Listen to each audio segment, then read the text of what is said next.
But of course, on Monday Special tonight, we're talking about the desire to live large or living beyond one's means. What causes that? How do you know you have such a problem? Talk to us on 22422 or on Twitter using the hashtag Monday Special KE. I'll just introduce you to our guest right now, Brenda Kea, who's going to talk to us about her experience. Abraham Olukuru also going to tell us about his experience. Atandi Patrick is a psychologist telling us what causes this. And Manyara Kirago, a financial advisor. Thank you all for coming to Monday Special tonight. Brenda, I'll start with you. Tell us your story. What happened to you? A while ago, when I was still in campus, I was working then. So what I used to do, I think the influence in campus, you meet so many guys, so many people.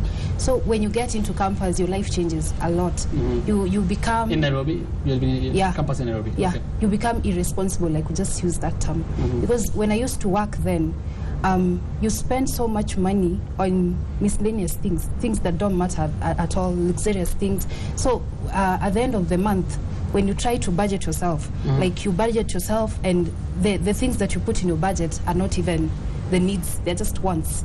So yeah. You were living in the campus? Yeah, I was. I was not living in the campus because I wanted to live largely. Okay. So I was living in Gumba at that time. Okay. And the house rent was high, and what I used to earn couldn't cater for all those, but I just wanted to live like that. Okay. Yeah.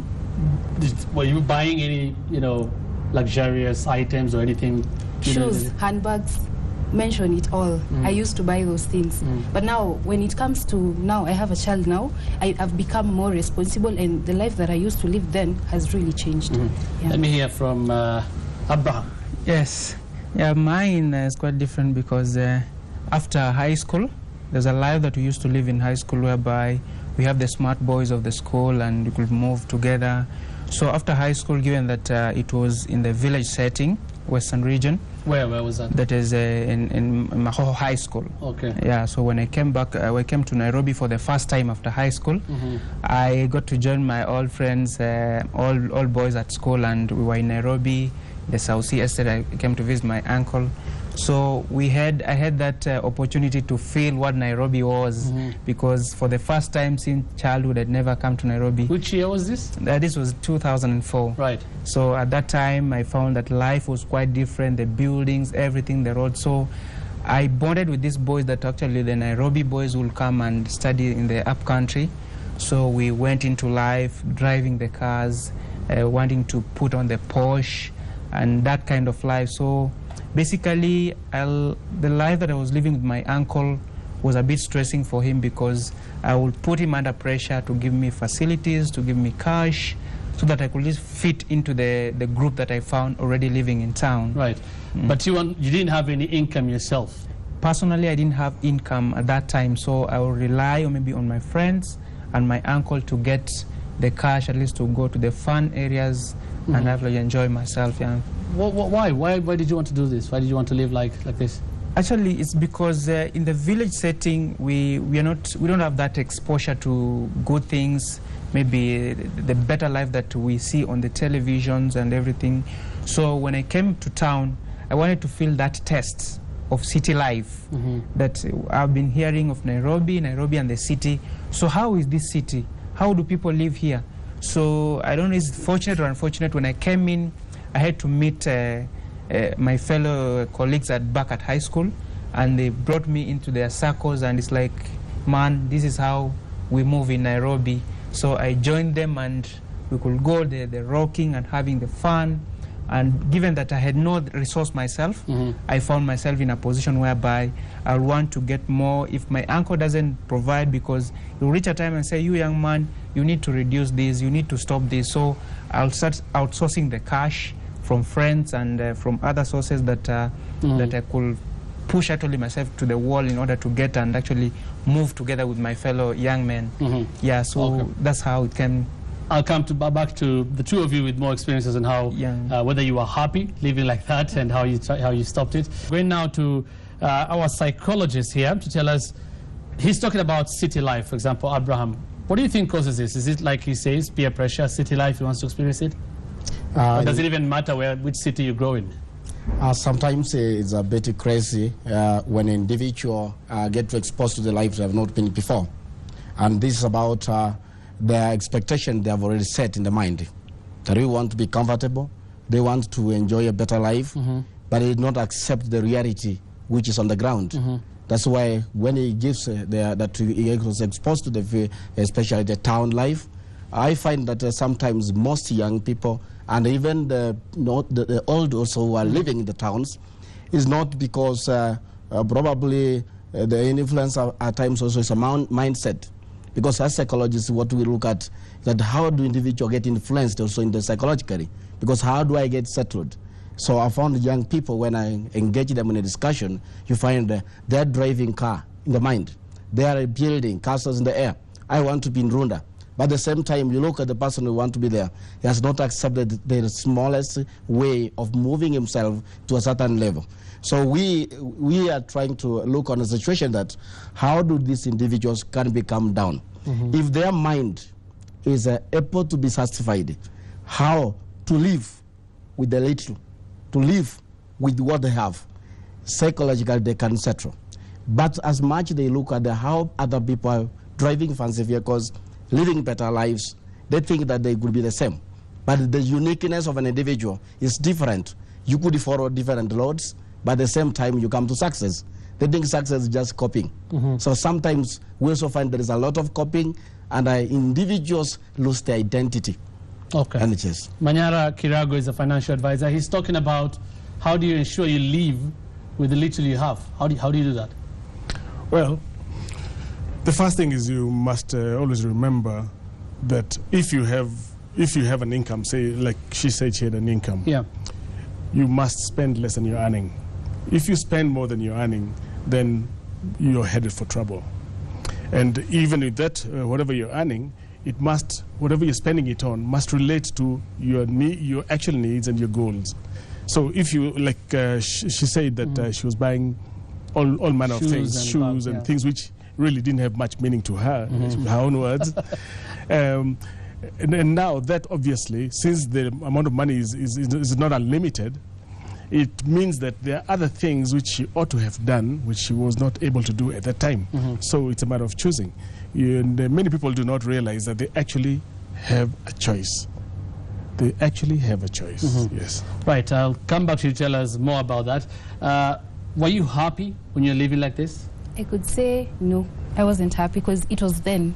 I was pressurized, I was depressed because my income was very little. And to cater for all those needs, the rent, the needs I want, you know, this is wants. There's a difference between wants and needs. Me, I would focus more on the wants than the needs.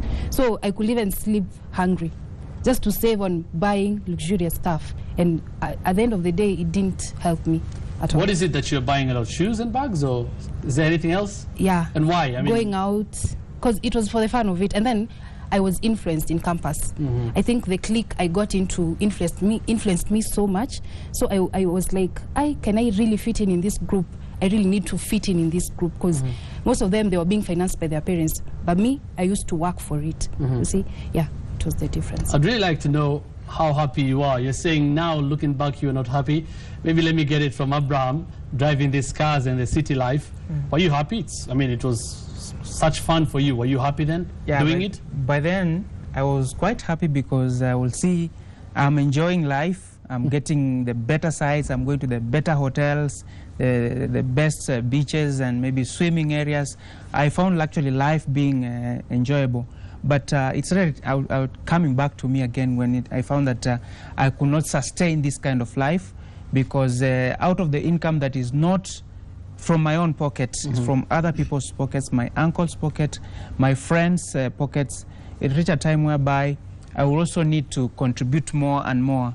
So given that it's not from me, and you know, when you're getting money from somebody again and again without a candid explanation how you're going to spend the money, what you're going to do with the money, because ask you, the other money, what did you do with it? You may not have a clear explanation. So when pressure started mounting and mounting and mounting, I found myself under pressure. I could maybe release some of the good things I had, maybe sell to friends, sell to neighborhoods, so that I could at least raise that money to fit in my boys, because if it's your turn to break the deal, you actually have to do it, because yesterday your friend catered for everything, today it's you. Right. So that pressure mounted and I found myself becoming more and more uncomfortable at that time, yeah. Patrick, how do you know this is a problem for you, like them?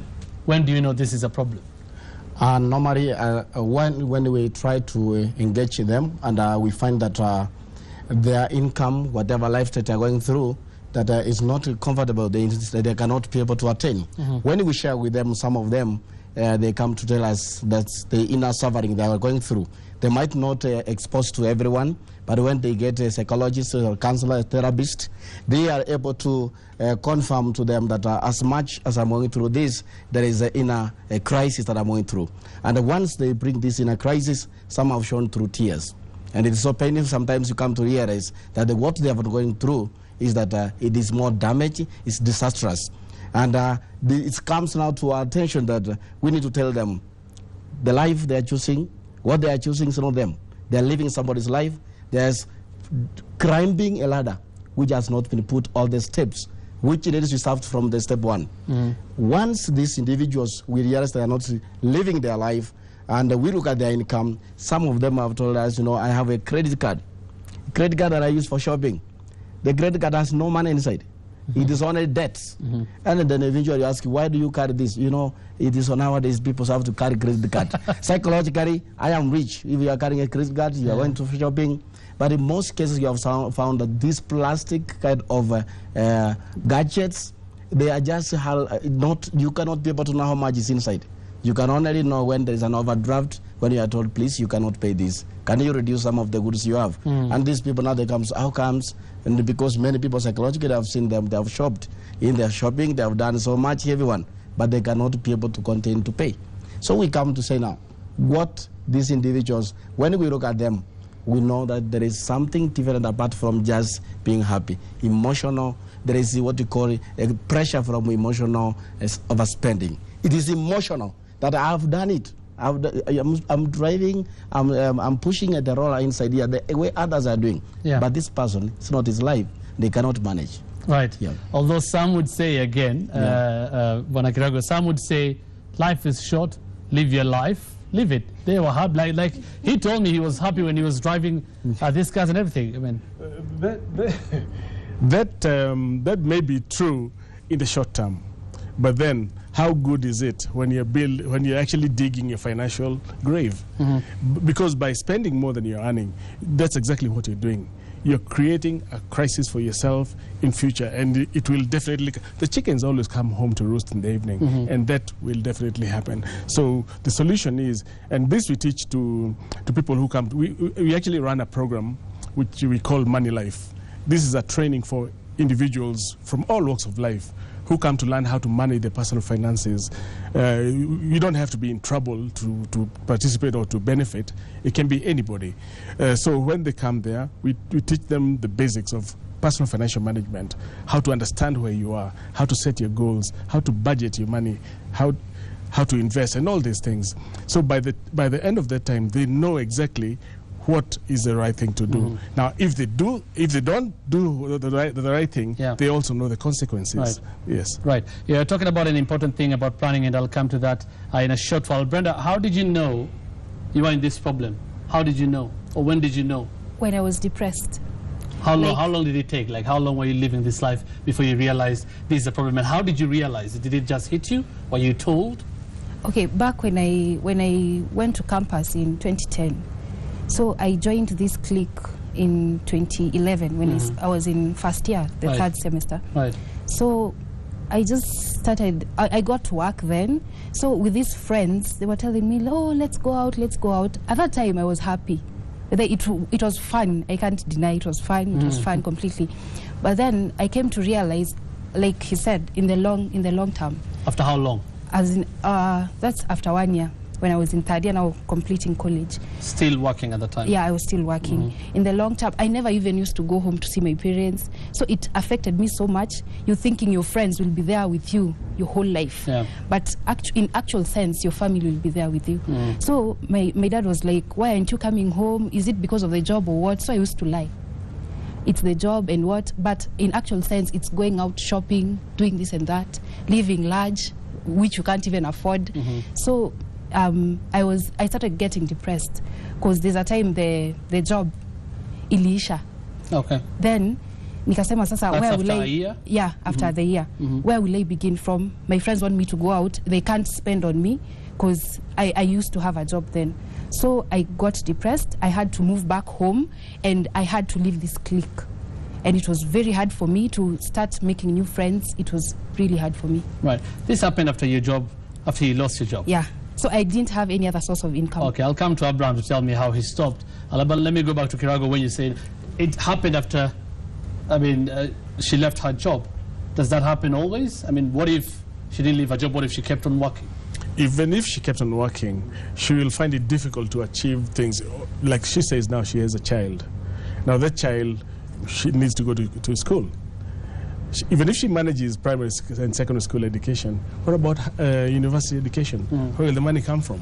Not only that, eventually, she will, when she retires, how will she take care of herself? Not only that, will she ever be able to buy a house? All these things are affected by your day-to-day spending. And unless you plan, you'll find them difficult to achieve. Abraham, how did you stop? Actually, it took me what made you realize I have a problem? Okay, it took me long to discover that because I will now change friends. How long? Like, I remember it took me almost 3 years, up to 2007, for me to start now realizing I'm growing, mature. I need to be more responsible of myself, take care of my own bills. So in the process of changing friends, I happened to meet a friend, and he was just asking me, "Young man, how do you survive in this city? I just see you moving up and down. You've no kind of job you're doing, but you live well, you survive. What's happening with you? Where do you get this money? Can I join you?" So when I tried to explain to him how we actually roll in the city, then he told me, "No, my friend, that is not the order. You are going to get lost." So this man, by his name, George Peter, is Metas Afrique. I took time, he talked to me, he showed me that, "Young man, you need to start from somewhere. This life is there, people have lived it, but try to study their lives. They began from somewhere. So if you jump high without any ladders, you will fall soon." So he tried to lead me through, and through his counseling and getting to show me examples of young men that have started projects that are running, and they started from scratch. I took a back, I sat down and tried to evaluate myself, and then that's the day I discovered also majority of my friends that we were moving around in town, their parents had already contained them, put them in schools. Some of them had been sent to abroad schools in London. So I found myself like in a stagnating desert, no one around to hang around. So I stuck to his consolation, and I actually accepted to be low. I accepted myself, my situation, and actually I turned to Christianity, and I was guided through Christianity. I also thank my pastor Molly, New Life Mission Church. He brought me on, showed me the way, and I thank God that he showed me how to begin small. Right. Yeah. You work now? Do you work?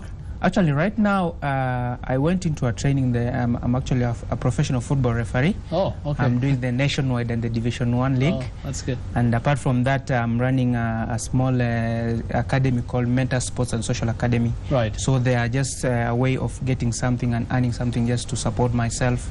Yeah, come up, yeah. And do you work now? Yeah. You found another job? Yeah, I found another job. And also, I didn't mention, when I got pregnant with my child, my mindset changed. I became more disciplined in terms of finances. Even if then I never used to work, but the little I had, I could save because I had someone who was depending on me. So I became more responsible, and now, since I have a job now, I think I'll focus more on what is more important. Yeah. Some say, if you want to know you have this problem, if you can't afford anything, then there's no need of buying it. Is that how to go about it? Yeah, it's important. Because sometimes you may need things and people take loans and they still live well. Yeah, it's important. I wanted to give a good example, looking at the 5 cups that are here. Yeah. It's just unfortunate that the cups look the same.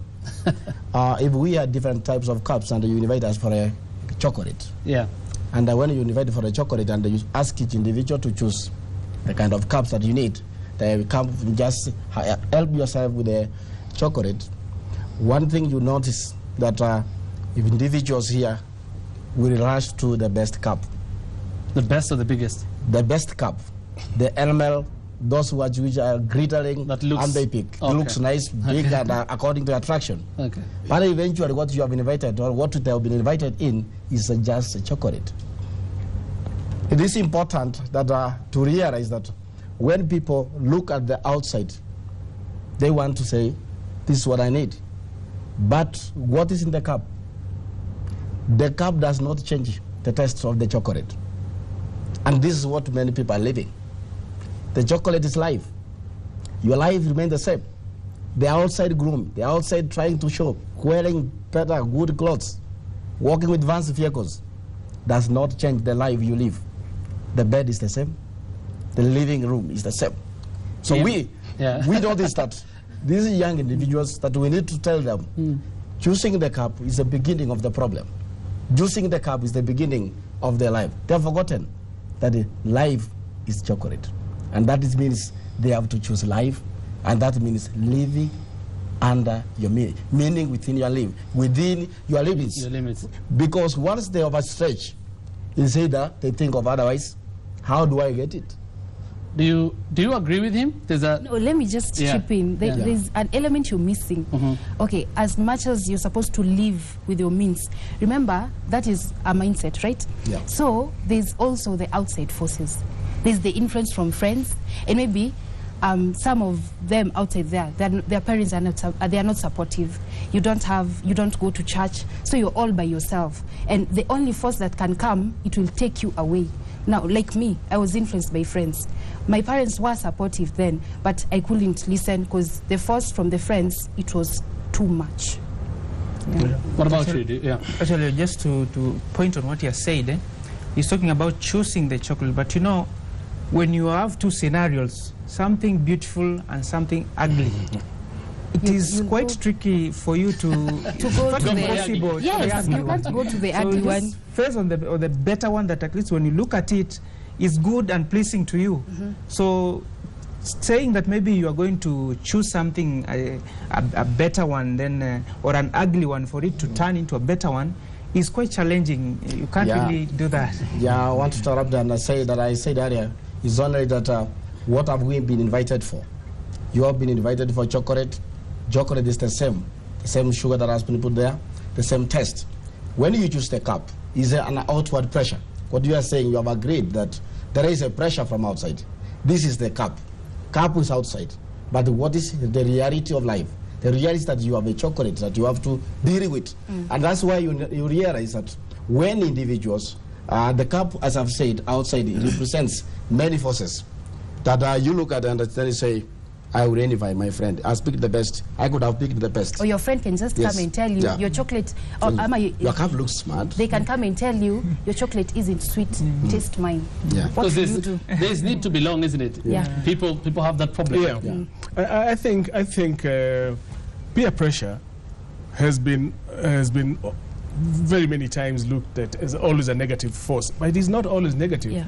It can also be a very positive thing. I want to stop you on that note. You tell us immediately we come back on how positive it can be in regards to this topic tonight. Remember, you can talk to us on 22422 on Twitter using the hashtag MondaySpecialKE. I'll read one here. Somebody says, Hussein, I agree with our psychologists on City Life. I can only say it is what I can call plastic life, where we pretend to be what we are not due to influence. Let us shape our own destiny by accepting who we are as willed by God. That is Jomo Gigi from Westlands. Keep talking to us on 22422 or on Twitter using Monday Special, the hashtag MondaySpecialKE. We'll be back shortly.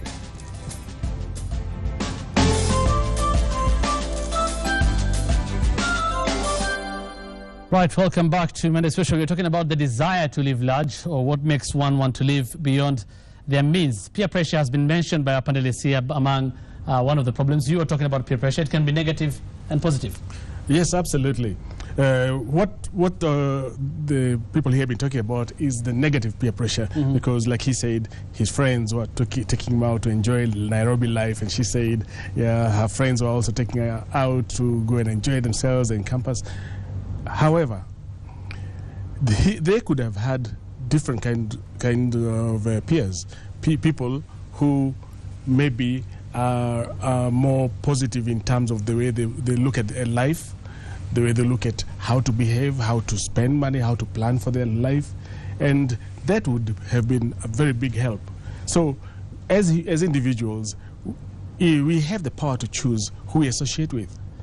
And you can choose to walk around with robbers, or you can choose to walk around with saints. And since your peers will definitely have an influence on your behavior, it's up to you to choose. So choose positive peers. How much did your peers have an effect on you? I could say 75%, and the rest is mine. Because I chose. I'm the one, like he said, it was then, and I chose that life. But now I became more disciplined, more responsible. But the peers, they influence negatively. Right.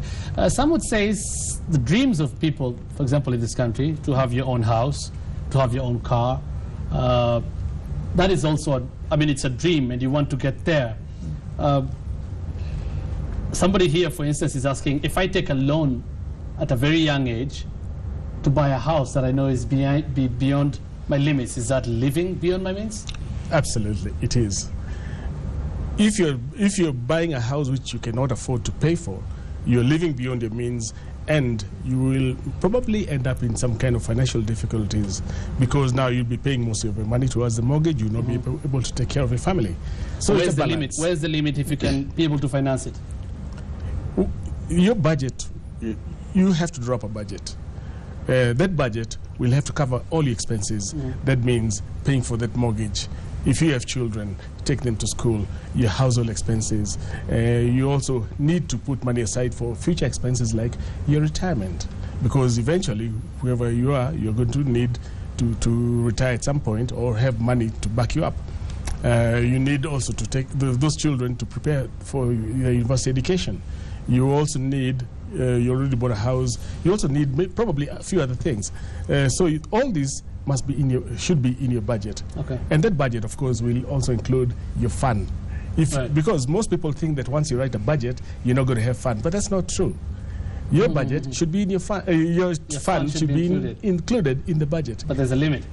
Yes, let me chip in saying, he said, like, if you're young, you can't, like, but it depends. It depends. If you're having a stable job, yes, and you have financial proper planning of what you really want and everything, I think you can afford a house. Yes, absolutely. Yes, you can, if you have an income and you have a proper plan, that's fantastic. That's very good to buy a house at that time. But if you buy a house which you cannot afford, then it's a problem. Patrick. Just to bring into attention that when you get, let's say, mortgage of the house and you're young, what we look is the limit. Beyond 28%. If you climb paying beyond 28%, then it means you are going beyond your limits, beyond your means. That 28% of 28% of your income. Yes, yeah. So whatever that you get, if you are able to pay more, then that means you are going to stretch yourself. And that's why we say that the individuals who get mortgage, they have to be very careful on that stretch. They make sure that whatever that they pay they should not remain bankrupt. They should not remain without anything. So 28% should make that is below. That's where the standard we say that when we want to measure our stability, the stability of finance, that we should have a healthy one. And to get the healthy one is to ensure that you look at that percentage. And this is what you're saying. The individual is paying, who is paying a house because of from the mortgage. Then we are looking at how much percent should he save so that he can also be on a better situation. We find that, again, if this individual is going to save less than 5%, then he's again living what we call beyond means, beyond his means, and the life can turn out into disastrous. And that's why we say, which is the best limit? Which is the best percentage? It has been acceptable that between 10 to 15%, this acceptable percentage that you can save.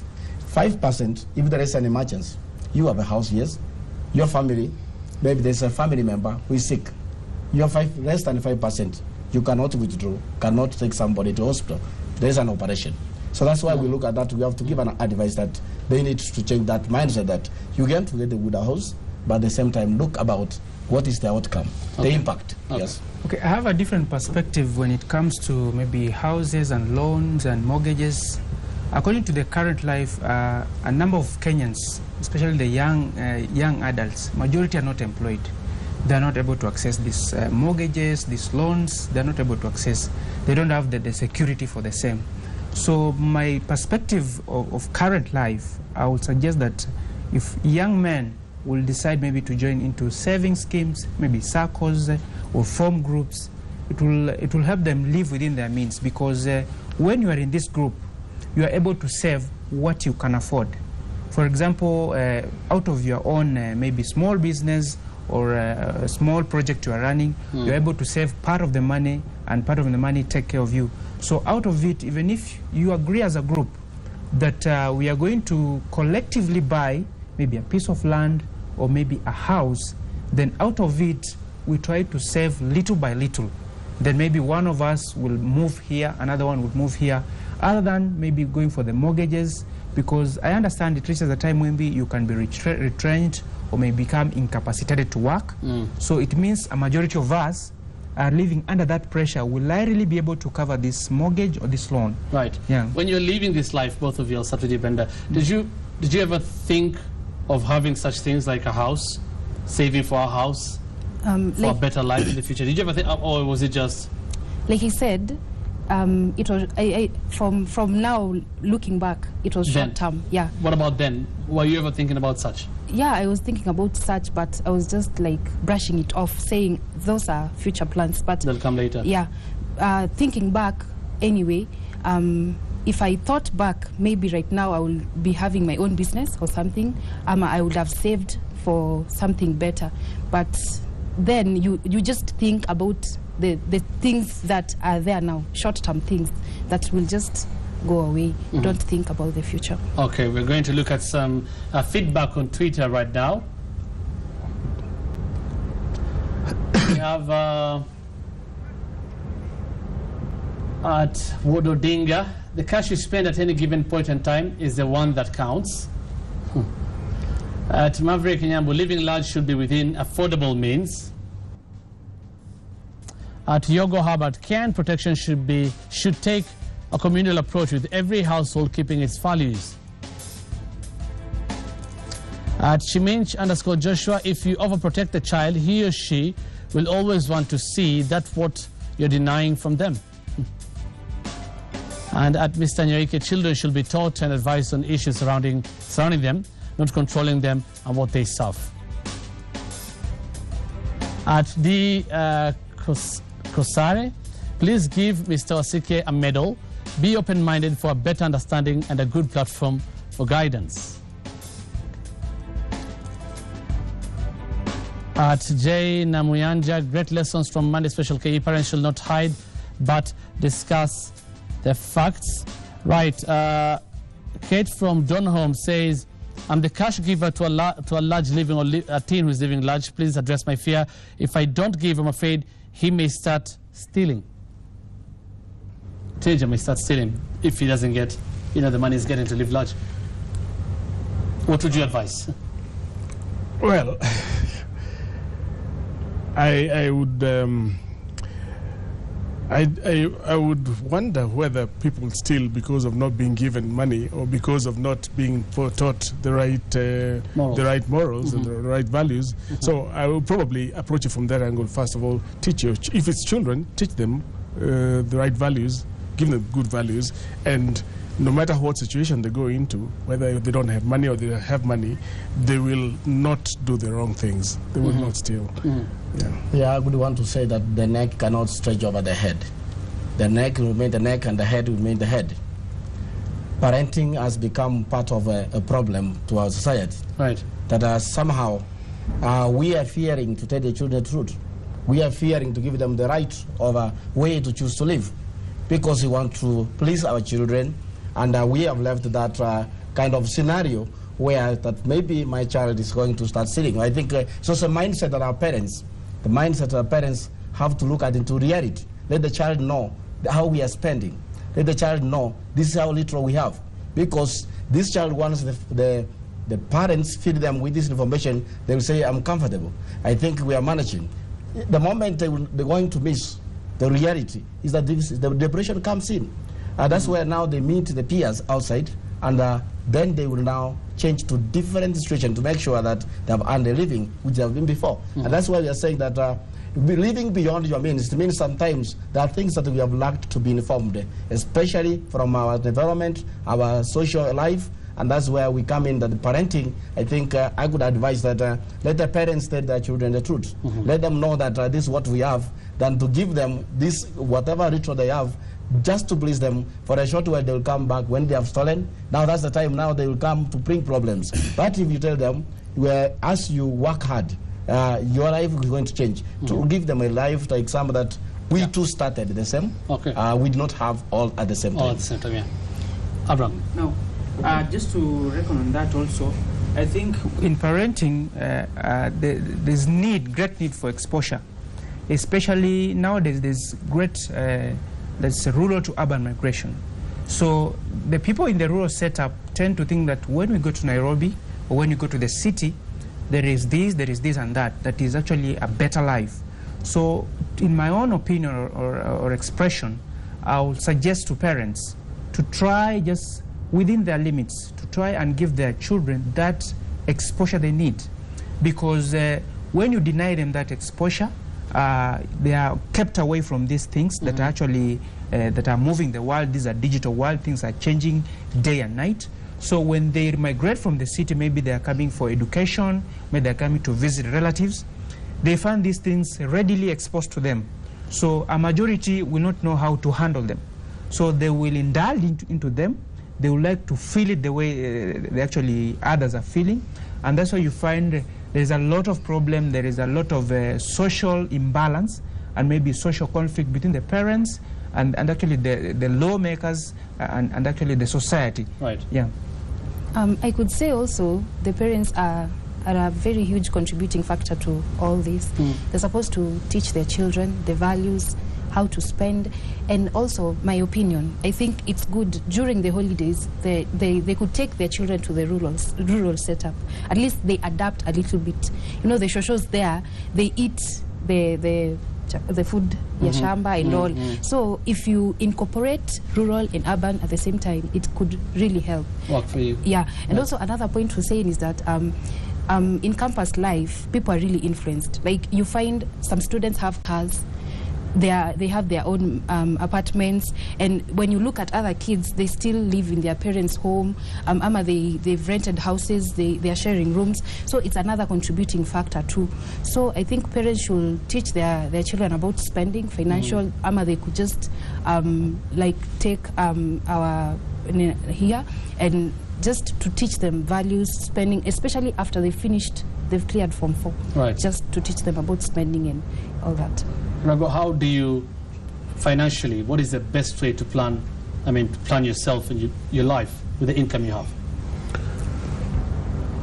It will take you to come for that course. Yeah, obviously. Yeah. Briefly. I'll tell you briefly. Briefly, there are 6 elements which I look at, which I tell people to take care of. First of all, to understand your financial situation. Most people think that the money in the bank or the salary is what determines the financial position, and it's not. It's a lot of things, your assets, which are the things which you own, including your investments, and especially your investments. And also the other side will be the debts.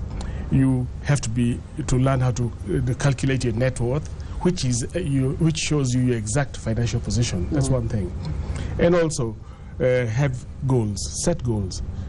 Decide what you want to achieve financially. So if it's a house you want to buy, if you want to make sure your child goes to college, have that in writing.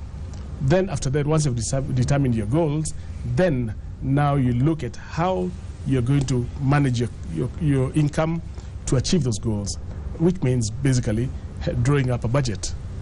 Once you've drawn up the budget should cover all those things which you have decided you want to achieve. Once you've done that, then you'll need now to invest so as to achieve those goals, because just saving money itself is not enough. You need to invest so that it grows and enables you to achieve those goals that you want to. Yeah. But in the meantime, you also need to manage your risks. That means insurance and such thing, and having a will. And finally, implementing all these things. It's easy to say, but to put them into practice is quite challenging. Yes. As we wind up, who decides what financial, spending well, or the best type of spending financially is? Who decides what are the best dreams to live in? I mean, we know some people, I don't know about Kenya, but we've heard about some stories of people who live in other parts of this world who will just live within their income. They will drive the best cars.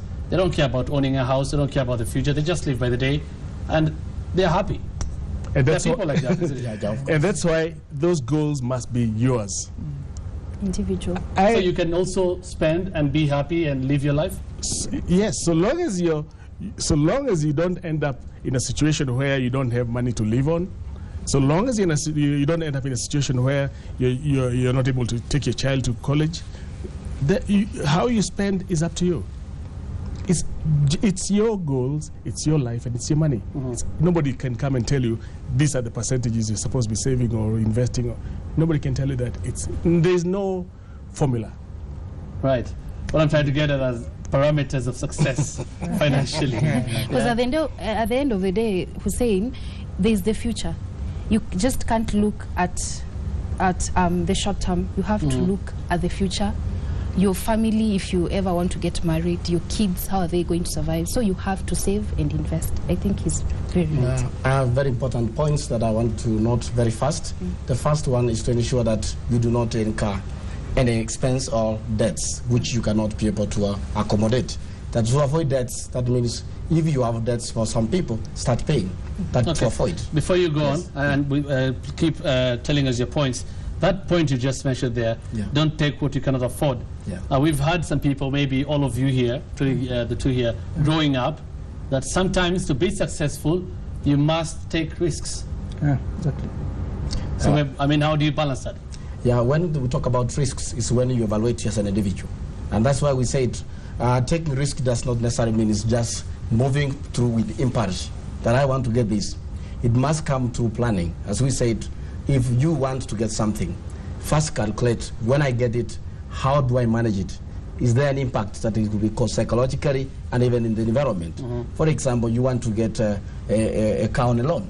And of course, it's a good, nice, and you want to pay.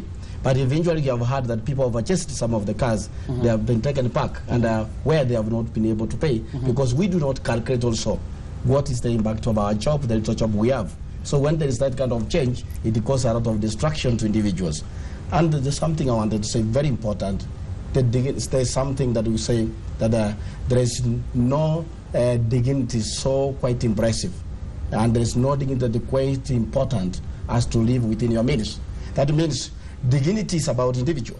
When you look at your individual, you value, you say that I'm moral, that whatever I'm doing does not affect my psychological balance, that I am settled. I am not having any kind of impulse or thinking that I would have managed to get something that was not within my reach. Right. And that's why we're saying that once we reach that, then we are balancing our lives. Yeah.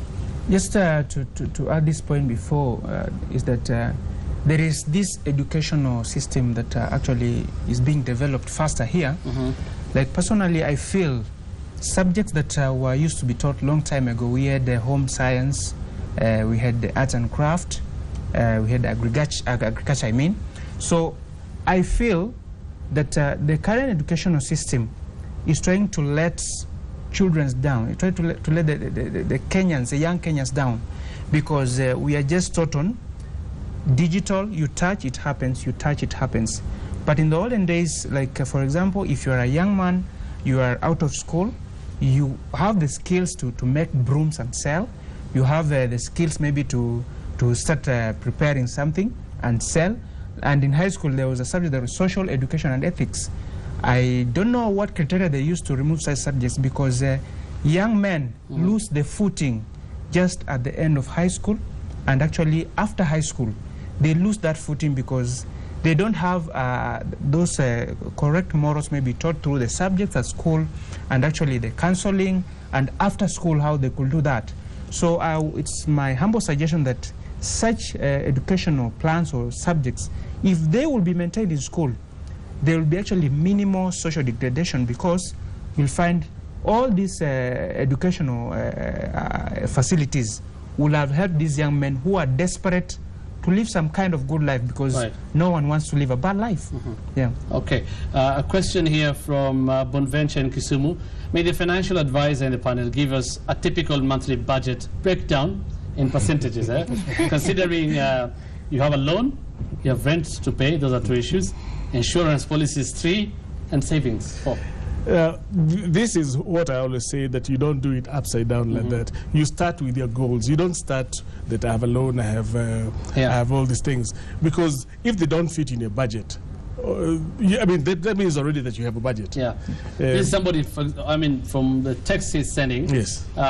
He most definitely has these things. He has taken a loan, he has rent to pay, insurance policies, and how much can he leave for savings in percentages? I think I had mentioned earlier that each person's life is different. So if you say that he should save 20%, that may not match his needs and his income. So what I would tell such a person is to learn how to manage whatever it is that he is earning, because people's lives are different. If you're earning, for instance, 100,000 shillings a month, 20% of that may be too much for you to, maybe too much for you to save. But somebody else earning, say, 500,000, 20% would be 20% will still be okay. So we should turn it the other way around. First of all, understand our situation, and then make our plans. Okay, we have another person here. Says, I'm 29 years old, and I own a house in Runda. Furthermore, I think that's what she's saying. I take 2 of my siblings to an international school. To depend on how smart you are and not what you have. For sure, hard work in Kenya does not pay. How pessimistic or realistic is that? Yeah, when we are talking about smart, it's different from hardworking, because smart means that this person is measuring. We are talking about being specific to what he's looking for. This person is able to measure his income or a high income. This person has seen how achievable we need to be to take this child in the international school. And I think the word smart is very important. And I think what she has looked is that when we talk about smart, we are not talking about working so hard, because already she has been realistic in a measure, and is that she's affordable. And I'm to say that I can, such an individual, I can echo and say that try as much to live that life, because one, she has lived and she has assessed. Otherwise, if she could have lived working hard, and I think I could have said, check your balances. Okay, Hussein, I could say such a person, or let's say this person, you cannot take someone to an international school if you're not earning good money. It's very expensive. It's either they're earning good money or they've invested in some kind of business which is giving them very good income. So he or she is smart, but work hard doesn't pay. You have to be smart. Right. Okay, I beg to differ with that view, because there's no way hard work will fail to pay. Because if you are smart in your ideas, because you cannot be smart without an idea. So if you have an idea, it means you are smart. For that, for smartness to help you achieve or maybe be successful, you have to work hard towards that idea. So hard work actually pays. It's only that it doesn't pay if maybe you are deviating from the main thing, or your hard work is not directed to the main thing that is going to generate something important to you. Because if you have a core value or a core idea or a core issue that you are tackling with smartness, it actually brings success. Right. A bit more of your comments here on 22422. Somebody says, hi Hussein, I really need help from the panelists. I have been in Afghanistan for 2 years, but now my account has only $10 and I'm jobless. That is Nelson from Kiambu. Amida says, this reality hit me. I'm not working, my rent is 15,000. My son's fee is 20,000 shillings. I spend more than 4,000 shillings a week. I just bought a TV worth 92,000 shillings, and all from another person's pocket. Time to change. I know what you have to say about that. If you don't have an income, your first job is to get an income. It doesn't matter. You cannot say that I don't have a job. You actually have one of the biggest jobs, and that is to get yourself a job. Yeah. Now, once you get the job, now you have to plan your life according to the income you're expecting from there, and the goals you set must be realistic, achievable. So, you must prioritize also.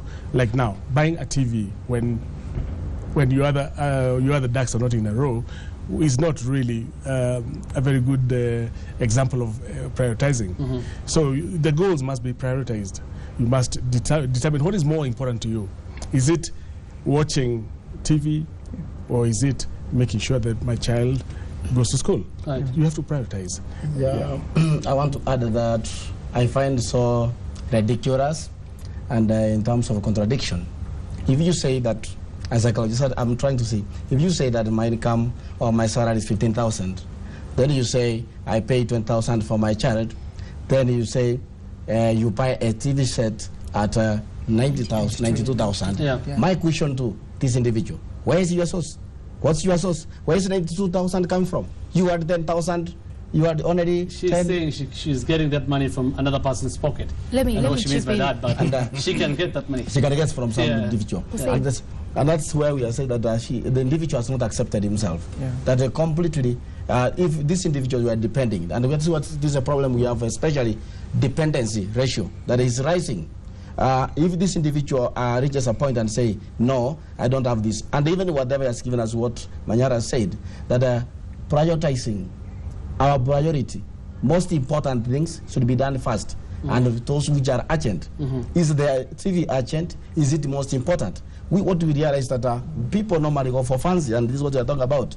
That when you go for the things that which are not urgent, they are not very important, and that we can do without a TV, and you make sure that you have paid your house and you have given your children a good education. But when we go to those things which are fancy, and it's like we are saying, yes, I want to be comfortable. This is what we call comfort zone. That we have to get out of the comfort zone. Yeah. That are some of things which are going to make us suffer in the expenses. That's something that we would have done and managed our age. Okay. Yeah. Why doesn't this person think in a broader perspective? Instead of getting the TV, why didn't he or she take the money, the 90,000, and invest in something? Because in the long term, your child has to go to school. You have to eat. There are expenses to be catered for. So I would advise them that the person who's financing them think in a wider perspective. Right. Put the money in something that will help you later in life. Right. Laikipia, Maina Cedric from Laikipia University has a very interesting one.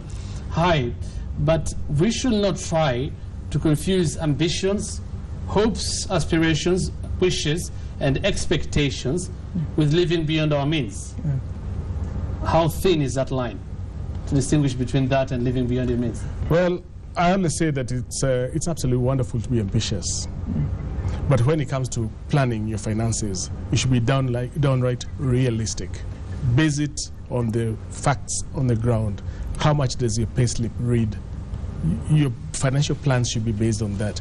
Even if you're expecting a big income, maybe a big salary, salary upgrade in the next 1 month or 2 months, wait until it becomes real. Wait until it comes through. Don't start budgeting with money you do not have. Right. So you should be ambitious, but your financial plans should be based on the reality. Right. Here's a final one now, being very practical. We're winding up now, a question here. I am working and I earn 10,000 shillings. So what should I do to divide for needs and wants? So you're a financial advisor. Again, nobody can tell you your needs and wants. Nobody can set goals for you. But basically, the main things to look at are shelter, the food and education for kids, and then your future needs for yourself, your family. In general, these are what you look at. But nobody can actually specify to you and tell you, okay, put 2,000 in shelter, put 1,000 in there. Just to add is to say that within the 10,000 you have to budget. What I've always seen that people like today, I was just engaging some individuals in talk. You have a very expensive phone. You say you don't have money to start a business. When I look at your phone, it's so fancy. It's expensive as much. It goes at 50,000. And you find somebody's Facebook, it's WhatsApp, and then the person will claim, have no money. And saving, this person is going to suffer. And then we are saying, change. The problem is, we don't want to accept and change. The mind is that I have to stay, let's say, for example, I'm staying in South Sea. And in South Sea, you know, houses are expensive. This person does not want a limit, you know, say, my friends have been knowing that I'm staying in South Sea and a better estate. You have to move now. How does this 10,000 be budgeted? Move to a place where comfortably you can pay rent maybe 2,500, and then the rest you can budget, and this individual will be comfortable. Right. Yeah. Final comments, Brenda. As much as you have to have your own planning, I could say the influence from friends, from the outside forces are very contributing. They're the major factors contributing to this spend thrifting or something. So you could find the person who has the 50,000 phone, maybe he didn't even want to buy it in the first place, but because my friend has one, why shouldn't I have? You know, so it becomes very hard to focus on the business part, and you have the short term, the luxurious things you can buy for now. Okay, Abraham. Okay, just in sort of finality, I would like to say no money or no income is more or less. A person who is earning 50,000 yearns for more. A person who is earning 5,000 yearns for more. So there is no less or more income. The only important thing is that with this 10,000, how can you live within it? Can you budget it to fit your standard of living? The way he has just pointed out, be humble enough. Be humble enough, start down and start maybe investing small. People invest as little as 20 bob a day. The Mama Mboga save him 20 bob a day. So this guy who's earning 50,000 and doesn't save anything, this person earning 5,000 or selling per day vegetables or maybe groceries worth 200 and saves 20 shillings is better off than you earning 50 and not saving anything. So in my conclusion, I'll just suggest that at whatever level, let's try to save as little as or as more as we can in order to live within our limits. Okay, Abraham Olukuru, Brenda Kerr, Alandi Patrick, who's a psychologist, and Manyara Kirago, financial advisor. Thank you all so much for making time for Monday Special tonight. Of course, we are talking about the desire to live large or living beyond our means. Thank you so much for making time for Monday Special tonight. We are taking a short break now. Remember the Kajiado Central by-election. We gather now, it's only one more polling session to go before the provisional results are called. We'll be coming with back with that live in Kajiado Central with Kenda Grobadia after this break.